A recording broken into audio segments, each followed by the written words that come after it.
Muslims are not terrorists. That's David Cameron's cabinet. Muslims are not terrorists. That's David Cameron's cabinet. Say it loud, say it clear. 2015 saw a number of devastating terrorist attacks that shook the world and dominated mainstream medias worldwide. As a result of these terrorist attacks, hate crimes towards Muslims have increased drastically. We don't want to have another person die for what they represent, for them just living their lives. Mohsin Ahmed, he could have been anybody. He could have been anybody peacefully going about his business, and he was killed. Studies have indicated that the media plays a significant role through its negative reporting and association of Islam with terrorism. Sometimes those connections are difficult to break if Muslims are not appearing in the media in other ways.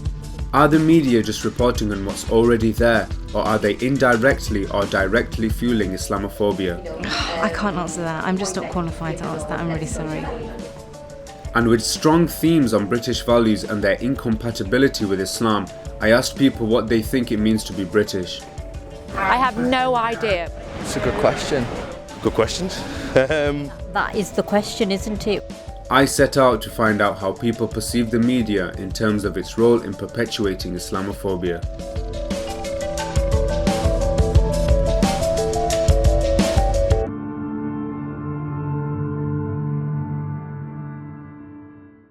My grandparents' generation were one of the first waves of Pakistanis to immigrate to the UK. It was a change for them and British-born citizens alike. My father told me how they experienced racism by being considered lesser in stature due to their pigmentation. Much of what my family experienced was influenced by the media portrayal of immigrants at that time. Islam was rarely mentioned in the papers, and when it was when mosques were being built, as Islam was something new in those communities and an object of curiosity surrounded it.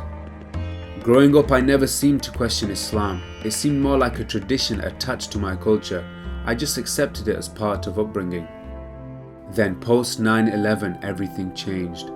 Those previous racial attitudes slowly started being replaced by a word that encapsulated not only race but religion: terrorist. I was 9 when 9/11 happened. I can still recall the events, sat in my grandfather's house fixated to the TV watching the news unfold. After 9/11, Muslims and ethnic minorities started to become much more visible in the mainstream media, but not always in a good way. It was then I realized the sheer power of the media and its importance in terms of understanding the world. Since then, I took an interest in media, studying it in high school and college, and then going on further to study journalism at university. All of which has led me to this point, as I attempt to explore the relations between the British media and Islamophobia. Hi guys, it's Asad and I'm nominated for Best TV Presenter at the Asian Media Awards. Paul Maeda Burgess, and I'm here with Bend It Like Beckham the musical. I'm Ranveer Singh, I work for ITV. I'm Dee, and I'm Rav, and we are Punjabi Hit Squad. This event will showcase the very best Asian talent working in both Asian and mainstream media. As a young Asian journalist, I was granted the opportunity to attend the Asian Media Awards, which brings Asians together from various media platforms, celebrating their efforts, talents and contribution to British media. I asked people how significant these awards are in raising the profiles of Asians within the UK broadcast industry. I think there's a lot of stereotypes around Asians within the media industry anyway, but things like this is what helps us, and we need more of this, to be honest. It's definitely a positive thing, but I think we need a lot more of them. I think it's a really good way for particularly those from ethnic minorities to get recognised. And also because of the type of event that it is, it's got quite a large scale as well. It's great that ITV is supporting it as well, so I think that just shows the ambition behind it as well, and how far this can really go. So I think looking at it from that perspective, it's really positive. I think there's a very heavy focus on stereotypes, and that's what the tabloid projects us as, but I think it's slowly changing now. I think in the sort of mainstream media, there's a lot of prominent Asian media personalities out there, which has kind of changed all of that. I think the main thing is that all the people here in one room and they're conversating and they're talking about future projects, and all things can come together and new things can develop something from this. So that's why I think it's very important to be here. If you just look at social media right now, the digital age, it's making noise. More importantly, if people are going to win, they're going to start tweeting, Facebooking, so people will be aware of it, people will be inspired, people want to work harder. So yeah, I think that. We always hear the fact that Asians are not represented enough in the mainstream media in Britain, etc. But what we don't think about is that not enough Asians are in media themselves. So there needs to be more of a grassroots kind of push from that level, rather than kind of fighting top down all the time. We need to, ultimately both are important, but I think we need to work on getting more Asians into media in the first place. I think the way we tell stories, negative stories, which inevitably happen in all sorts of communities, we've got a responsibility as journalists to tell them responsibly. Since most stories about Islam are in fact negative, how much does this play a part in fueling Islamophobia? At such a positive event, I thought it would be interesting to put people on the spot, asking them what they thought is fueling the rise in Islamophobia. I think it's a combination of things. Obviously some people will think the media has a part to play, and not getting the right kinds of press doesn't help the situation, but it's a number of things. I think it's a complicated picture, but I also think within the community there are not enough voices within the Muslim community who say we are law-abiding. I think people need to stand up from within the community and make the case as well, and not just assume that people will make the case. But is the onus really on Muslims to prove that their religion is being misrepresented?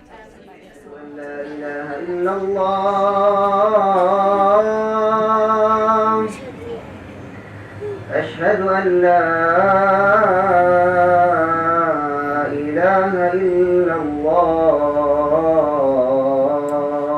Member of the European Parliament and family friend Afzal Khan is a Muslim who has grown up enshrined within his local community. I wanted to get the views of someone who has closely dealt with political issues regarding various races and religions on a global platform. Look at our own Prime Minister, David Cameron. It's an issue. Because if you look at one of his major speech he did on this whole difficulties on terrorism and the Muslim community, how he really mixed it all up. For example, he talked about forced marriage. Now, forced marriage is not a Muslim issue. Forced marriage is a cultural issue of different communities and different faiths. He talked about female genital mutilation, FGM. It's not a Muslim issue at all. Many of the countries in Africa are actually Christian. 90%, 95% of the population there is Christian. Now there is also some Muslims who happen to be from Africa.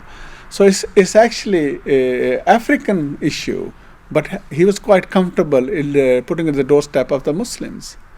And there are many other examples that I can give you how he failed in that speech. The negative areas, which actually had nothing to do with the Muslims, but he put it with the Muslim community. And if a prime minister of a country can do such a fundamental mistake, can you imagine what others are doing? When you get something like 90% of the media's coverage is negative, and we know how powerful media is. This then translates into ordinary people. For them, this is what Islam is, this is what Muslims are, and this is what's exactly distorting this whole image, and it's having a huge consequences for the Muslims themselves. So I think there is an issue with the media, and media needs to be aware of this, and they need to really look at the wider responsibility. Look at their own culture, because I don't think that's healthy. And the second is, what this specifically on the Muslim point, the impact that's having on community relations, and the impact it's having also on the Muslims, because many of them are retreating and even becoming more conservative. It's a situation which all minority communities go through. If you pile pressure on them, they retreat to their own safety. How much of this responsibility does the mainstream media face within the way information about Muslims is disseminated? I wanted to get the views of Muslims who work within the mainstream media, so I spoke with two prominent Muslim figures within the BBC, Rahila Bano, who's been working for the BBC for 26 years, and Aziz Rashid, the head of BBC Northwest. We hear a lot of news about terrorism at the moment, and that's purely because there is a public interest in the story. News reports newsworthy events, that's what it means. It's something unusual. So when the news is reporting things that are unusual, but that's the only time that Muslims appear in the news, it is very easy for people to associate Muslims with terrorism. And I know many people do actually blame the media for creating that perception, or some sectors of the media for creating that perception, negative perception of Muslims, which leads people to associate terrorism with Muslims. The media in some areas is portraying Muslims as they are in everyday life. But if all you consume is the news and you don't watch that stuff, and if you don't live with Muslims or have Muslim friends, you may think that all Muslims, you may associate that with what you see in the newspapers or see on the news. Now, is that the fault of the media, or is that your fault for not being able to tell the difference? I mean, we have to be impartial in our coverage. That means that if we speak to somebody from one side, we have to counterbalance that with a statement or an interview from the other side as well, to make sure that, both sides of the argument, so to speak, are represented. Although, I'm well aware that, the BBC is targeted by some Muslims who feel that that's not always the case. You can't just blame this on the media because, but the media has an important role to play, and there are some parts of the media that I believe are irresponsible and who make the situation worse. Tabloid papers get splashed across social media, and then the whole of the media gets tainted, or if there's one incident that happens, the whole of the media gets tainted with the same brush. A lot of people are suspicious of some Muslim people, and the causes of that are some of the actions of Muslims in Britain, the actions of Muslims in the world. I think the media certainly has a role to play in terms of promoting not just negative stereotypes of Muslims, and also perhaps covering more positive stories about Muslims. So it's everyone's responsibility, it's ordinary people's responsibility, but it's also Muslim community's responsibility to reach out and to, have a dialogue with people and take part in British life. But I think that's what most Muslims are actually doing, but it doesn't seem to be, reflected sometimes, and people don't seem to see that side of it. Some people aren't seeing the positive side at all. Statistics show that hate crimes towards Muslims have increased by over 65% in London alone, with government plans to make anti-Muslim offences a separate category within hate crimes. I headed to Rotherham to attend a protest in memory of an 81-year-old man who was subject to anti-Muslim hate crime. We are here today because we are mourning the death of an 81-year-old innocent man who was killed for no other crime than the crime of being a Muslim. We don't want to have another person die for what they represent, for them just living their lives. Mohsin Ahmed, he could have been anybody. He could have been anybody peacefully going about his business, and he was killed.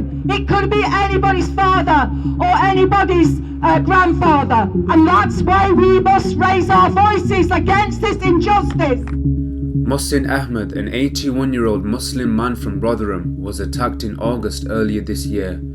He was on his way to the morning prayer at his local mosque when he was found on the floor with serious injuries. After being sent to the hospital, he died later that night.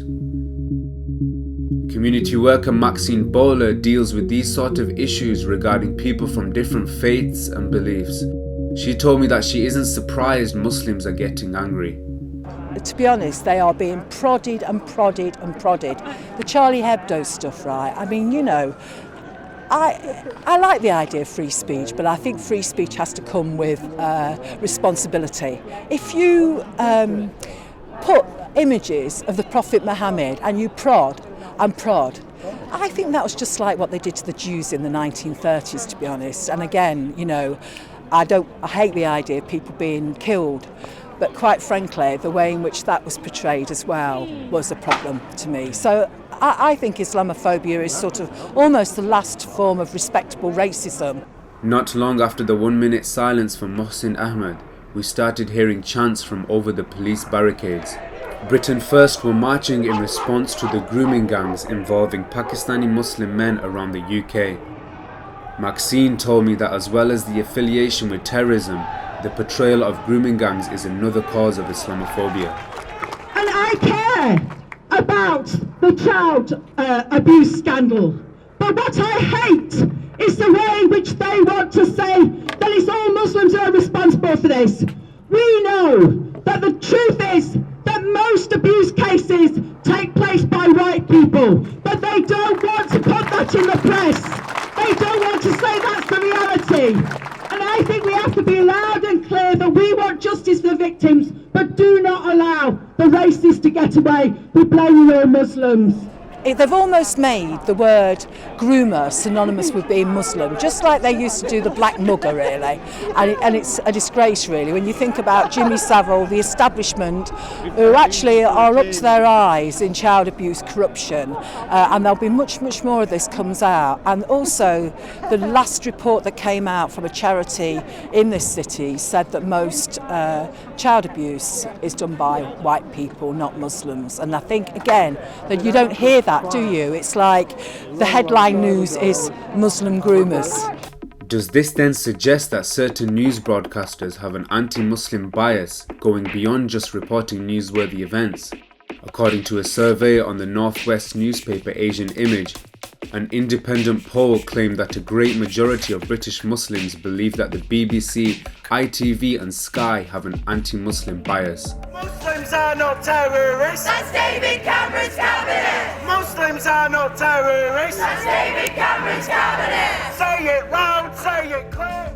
A YouGov poll commissioned by the charity Islamic Relief found that the British people associate Islam with terrorism over any other quality. How has this association been made, and most importantly, who is responsible for it? I spoke to Chair of the Greater Manchester Stop the War Coalition, Naila Ashraf, at the protests against the airstrike in Syria. Naila suggested that there is a bigger agenda at play. We've seen a huge increase in Islamophobic attacks against Muslims up and down the country, and in particular against Muslim women. And you know, they talk about women not being integrated and all the rest of it, about us being oppressed. But the thing that's oppressing us is a fear of going out because we're going to get attacked by the racists, because our leaders, you know, have connected terrorism with Muslims, and therefore we all feel under threat. We say welfare! Welfare! Welfare! Well, I think it's shocking how they've whipped up a lot of the racism. I mean, the headlines that you have are disgusting. We all know about the Sun headline, but actually they're not the only ones. And it's not just, you know, the gutter press. The mainstream press are happy to, you know, write huge editorials about Muslims, about the religion, how it needs to change.